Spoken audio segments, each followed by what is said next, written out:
Deməli, Bakı məhkəmə kompleksində keçirilən prosesdə çox maraqlı fikirlər səsləndirilir və bu fikirlər hələ uzun illər təhlil ediləcək, hələ uzun müddət deməli, bunlardan müəyyən nəticələr çıxarılacaq. Bu təqsirləndirilən şəxs David İşxanyanın da maraqlı açıqlamaları var. Bundan əvvəl deməli, həm bu proseslə paralel keçirən deməli, Ruben Vardanyanın üzərində olan prosesdir. O cümlədən elə bu prosesdə Arayik Harutyunyanın verdiyi bəzi ifadələrdir. Orada çox maraqlı cümlələr var və cümlələrin də, yəni faktların da biri ondan ibarətdir ki, bütün proseslər İrəvandan idarə olunub. Baxmayaraq ki, bu qondarma bir qurum olub, bu qondarma qurumun öz silahlı qüvvələri olub, öz dırnaqarası müdafiə naziri və dırnaqarası silahlı qüvvələri olub, amma bütün proseslər yəni Ermənistandan idarə olunub, rütbələr Ermənistandan verilib, erməni pulu deməli həmin hərbiçilərə ödənilib dram şəklində və prosesin digər bir tərəfi də bu prosesə havadarlıq eləyən mərkəzlərə gedib çıxır. Yəni o mərkəzlərin də adı çəkilir. İndi məhkəmə bilirsiniz ki, hələ davam eləyir. Məhkəmə bitəndən sonra artıq məhkəmənin gəldiyi qənaət nədən ibarət olacaq? Hakimlər həmin hökmü elan eləyəndə, çünki məhkəmədə çox fikirlər səsləndirilə bilər, amma hansı fikirlər təsdiqini tapacaq, o artıq yekun aktda ona əsasən biz artıq deyə bilərik ki, məhkəmə istintaqı zamanı hansı faktlar öz təsdiqini tapıb. Həmin David İşxanyanın da dediyi bu məsələlərlə bağlı siz orada... Efir versiyasını verək ki, tamaşaçılar onu oxuya bilsinlər. Buyurun, Üzeyir bəy, siz təqdim edin. Deməli, həmin o açıqlamalarda, bu təqsirləndirilən şəxslərin açıqlamalarında bir sıra nüanslar var ki, Çənə xanım, ona xüsusi diqqət yetirmək lazımdır. Çünki orada tabor komandirlərinin ümumilikdə deyir ki, mən də o tabor komandirlərindən biri idim. Yerdə qalan tabor komandirləri kim olub? Onlar Ermənistan vətəndaşları olublar. Təsəvvür edirsiniz, yəni Azərbaycanın işğal olunmuş ərazilərində Ermənistan silahlı qüvvələrinin hərbi qulluqçuları xidmət həyata keçiriblər. Bunun özü də hərbi cinayətin bir sübut növüdür. Ona görə də mənə də gəlir ki, bu elə verilən təqsirləndirilən şəxsin açıqlamalarına elə ifadə kimi yanaşma lazım deyil. Yəqin ki, buna hüquqi qiymət veriləndə burada bizim qonşumuzun, yəni dövlət, Ermənistan dövlətinin rəsmilərinin də deməli məsuliyyəti öz hüquqi qiymətini alacaq. Necə ki, bugün bilirsiniz, Ermənistanda sabiq baş qərargah rəisi Movses Akapiana qarşı bir cinayət işi qaldırılıb, mənimsəmə işi ilə bağlı. Orada çox maraqlı bir nüans ondan ibarətdir ki, ölkənin baş qərargah rəisi, Ermənistan Silahlı Qüvvələrinin baş qərargah rəisi Rusiyadan keyfiyyətsiz və vaxtı keçmiş texnikanı əldə edib.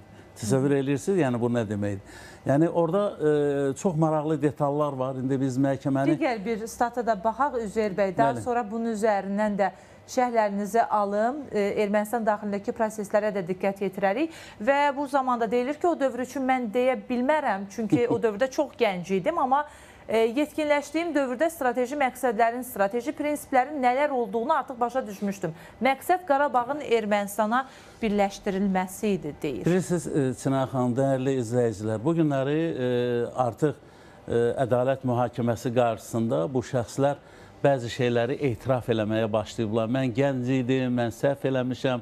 Arayik Harutyunyan yadınıza gəlir, hansı açıqlamalar verirdi, onun qorunması hansı şəkildə həyata keçirilirdi. O Cəlal Harutyunyan var idi, o generallardan biri. Bayaqlar o Samvel Babayanın adı çəkildi. Təəssüflər olsun ki, biz onu zamanında həbs eləyə bilmədik. Bu günləri çox böyük açıqlamalar verir. Amma əsas, yəni o başçılar bu günləri Dövlət Təhlükəsizlik Xidmətinin İstintaq Təcridxanasında deməli, həm cinayət işinin materiallarından tanış olurlar, həm də maraqlı açıqlamalar verirlər. Fikir verin, deyir, o dövr üçün mən deyə bilmərəm. Çünki o dövrdə çox gənc idim. Bu gənc xeyir ola bu müharibədə özdə belə strateji qərarlar, yəni baxın, strateji məqsəd o gənc Qarabağın Ermənistana birləşdirilməsi idi. Əlbəttə ki, bunlar hamısı məqsədyönlü şəkildə bu proseslərə qatılmış şəxslər idi. Özləri də çox gözəl bilirdilər hansı amal uğrunda, hansı məqsədləri, özdə hansı xam xəyallara rəğmən bunlar Azərbaycan ərazisinə gəlmişdilər. Bir sözlə, yəni o məhkəmə prosesini mən elə buradan ARB 24-ün efirindən çağırış eləyirəm ki, bizim insanlarımız təkcə ona bir proses kimi yox, o gələcəkdə dərsliklərə salınacaq, gələcəkdə Azərbaycanın hüquq mühafizə orqanları elə məhkəmə sistemində istifadə olunması bir məhkəmə prosesi. O nöqteyi nəzərdən bəzən də bu məhkəməni Nürnberg prosesi ilə müqayisə eləyəndə mənə gəlir ki, burada paralel aparılsa da, amma çox maraqlı nüanslar var. Hər halda mən bu məhkəmənin gedişində verilən açıqlamaları həm də bir separatizm meyillərinə köklənmiş insanlar üçün bir ibrət dərsi kimi qiymətləndirirəm və onun elə yanaşmanın tərəfdarıyam. Çünki zamanında bu günləri başını aşağı salıb məhkəmənin suallarına cavab verən Arayik Harutyunyanlar, Bako Saakyanlar, sonra orada Arkadi Qukasyanlar, bayaqlar adını çəkdiyiniz orada biri var. Bunların qondarma müdafiə naziri vardır, Levon Mnatsakanyan, hansılar ki, çox belə özlərindən razı açıqlamalar verirdilər. Amma bu günləri məhkəmə qarşısında üzr istəyirəm ifadəmə görə quzu balasına dönüblər və onlara verilən suallara məcburdular, yəni etiraf eləsinlər. Çünki Bakıdakı keçilən bu prosesə mən bir qədər, yəni bir hərbiçi nöqteyi nəzərdən biraz fərqli yanaşıram. Çünki bu özünü gənc adlandıran şəxslər o zaman, elə mənim özümün də iştirak elədiyim döyüşlərdə Füzuli istiqamətində onlar o vaxtı gənc deyildilər. Onların arxasında çox böyük güclər var idi və o güclər də onlara belə deyək də güc verirdi ki, onlar bizim torpaqlarımızı işğal eləsinlər, bizim heç bir günahı olmayan insanlarımıza qarşı vəhşilik həyata keçirsinlər, hərbi cinayətlər törətsinlər. Bir sözlə, necə deyirlər, gec oldu, amma güc oldu. Mənə gəlir ki, bu 28 il ərzində biz kifayət qədər səbir nümayiş etdirdik və ermənilər də indi artıq haqqın yoluna gəlirlər. Bayaqları süjetdə də bir məqam oldu ki, delimitasiya, demarkasiya məsələsi. İstəyərdim ki, elə Üzeyir bəy bu barədə biraz geniş danışaq. Çünki bilirik ki, artıq Qazax-Tavuş istiqamətində demarkasiya prosesinə başlanılacaq. Ötən gündən etibarən müzakirə olunur ki, 500-600 metr geri çəkilmə məsələsi də ola bilər. Düzdür, Azərbaycan tərəfindən hələ ki, rəsmi formada buna bir münasibət bildirilməyib, amma erməni mediası böyük bir təşviş içindədir. Hərbçi kimi sizin bu barədə fikirlərinizi eşitmək istəyərdik. Nə baş verir orada? Tikanlı məftillər niyə çəkilir? Azərbaycanla Ermənistan arasında hansı proseslər gedir? Çox maraqlı proseslər gedir, Çınar xanım. Onu da deyim ki, Azərbaycan tərəfi bəzi məsələləri ictimailəşdirməsə də, amma Ermənistanla Azərbaycan arasında danışıqlar da gedir, məsləhətləşmələr də gedir. Bayaqları ekspertlərdən biri süjetdə qeyd elədi. Bu proses keçən il həyata keçirilməlidir Ermənistan tərəfindən. Ermənistan müəyyən vaxt istədi Azərbaycandan. Azərbaycan da yəni ermənilərin müəyyən o belə deyək xahişlərinə müsbət cavab verdi və indi həmin o demarkasiya işləri həyata keçirilir. Bəli, Ermənistan ordusu aprelin ikinci yarısında artıq o həmin bu sərhəd dirəkləri ki var, biz gördüyümüz bu sərhəd dirəklərində deməli onlar öz mövqelərinə çəkiləcəklər. Artıq Azərbaycan Dövlət Sərhəd Xidmətinin əskərləri necə bundan əvvəl 4 kəndin o mühafizəsini həyata keçirmişdilər. Aprel ayının 15-dən mənə gəlir ki, həmin tikanlı məftillər həm Ermənistan, həm də Azərbaycan tərəfindən olacaq və bizim Dövlət Sərhəd Xidmətinin böyük ehtimalla, mən təxmin eləyirəm, dəqiq deyə bilməsəm də, Qazax sərhəd diviziyası həmin əraziləri nəzarətə götürəcək. Bilirsiniz, ermənilər bu prosesi gecikdirməklə, ya xatırlayırsınızsa, elə ARB 24-ün efirində həm müzakirələrdə, həm xəbərlərdə biz bildirmişdik ki, Paşinyan hökumət üzvləri qarşısında çıxışında dedi ki, Azərbaycan bizdən qəti şəkildə ərazilərin onların nəzarətinə qaytarılması, yəni Azərbaycana aid olan ərazilərin onların nəzarətinə qaytarılmasını tələb edir. Biz bu prosesi keçən il gözləyirdik, COP29-dan sonra. Amma təəssüflər olsun ki, Ermənistan bunu bir neçə ay gecikdirdi. Düzdür, indi bu həmişə olduğu kimi buna bir don da geyindirdilər, nə bilim, daxildəki vəziyyət, bu proseslərə müdaxilə. Bəli, bu proseslərə müdaxilə olunmasa, Azərbaycan Ermənistanla tez bir zamanda həm üç kəndin, həm də Naxçıvanın Kərki kəndi ilə bağlı müəyyən razılığa gələ bilər. Mən artıq hiss eləyirəm, düzdür, son günlər Ermənistan ərazisindən bizim mövqelər atəşə tutulur. Bəli, bu Paşinyan özü də öz çıxışında etiraf eləyir ki, o bəzi proseslərə tam şəkildə nəzarət eləyə bilmir. Mən orduya atəşkəsi pozmamaq çağırışı etmişəm. Bu doğrudan da gülüncdür. Yəni bilirsiniz ki, ölkənin baş nazirinin belə bir çağırış eləməsi. Dövlət başçısı funksiyalarını yerinə yetirən, yəni Ermənistanda prezident idarəçiliyi olsa da, amma bütün prosesləri baş nazir idarə edir, hökumətlə bir yerdə. Özü açıq şəkildə etiraf elədi ki, elə məsələlər var ki, onun iradəsindən kənar baş verir. Orduda bugün də, yəni zamanında Paşinyanın istefasına imza atmış generallar var. Yadınıza gəlirsə biz uzun, belə deyək də, müzakirələr aparırdıq bu istiqamətdə. Həmin o generallar bugün çalışırlar ki, Paşinyanı devirmək üçün müəyyən lokal xarakterli toqquşmalar baş versin və o generallar adını çəkdiyi Moses Akopyandır, sonra David Tanayandır, hansı ki sabiq müdafiə naziridir, bugün həbsdədir Ermənistanın müdafiə nazirlərindən biri, digər bir cinayətkar, Xocalı qatillerindən biri Seyran Ahanyandır.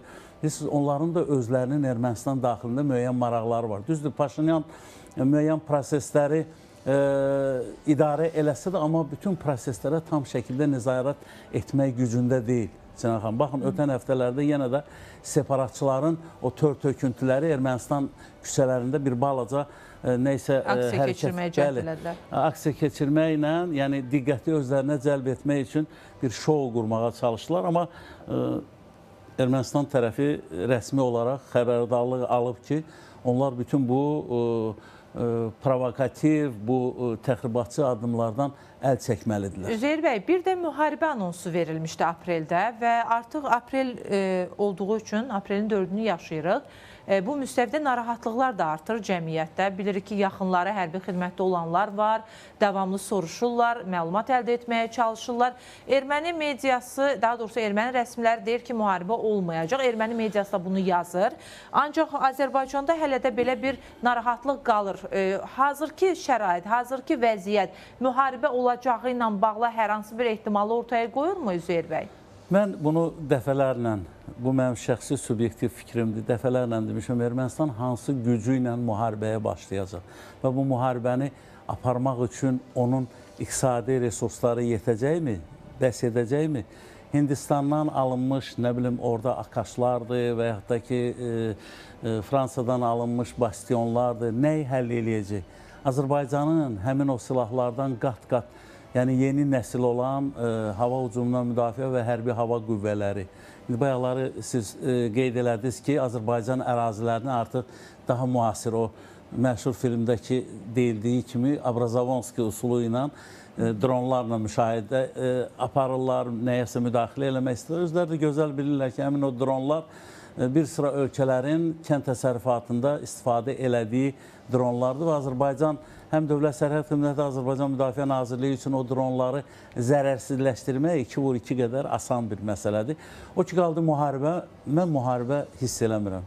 O havanı görmürsünüz yəni? Yox, gərginliyi görürəm. Nə qədər ki, sülh müqaviləsi imzalanmayıb, bu gərginlik həmişə olacaq. Bu bir mənalı olaraq. Elə 2 gün bundan qabaq Azərbaycanda səfərdə olan, İrandan Bakıya gələn Almanya prezidenti, deməli, Steinmeier, deməli, burada çağırış elədi. O həm İrəvanda o məşhur məsəl var idi, bir səhv, deməli, səhvə paylaşım vardı və dərhal da üzrxahlıq elədilər. Deyim ki, sizə Ermənistan müharibə aparmaq, Ermənistanı təhrik eləyirlər.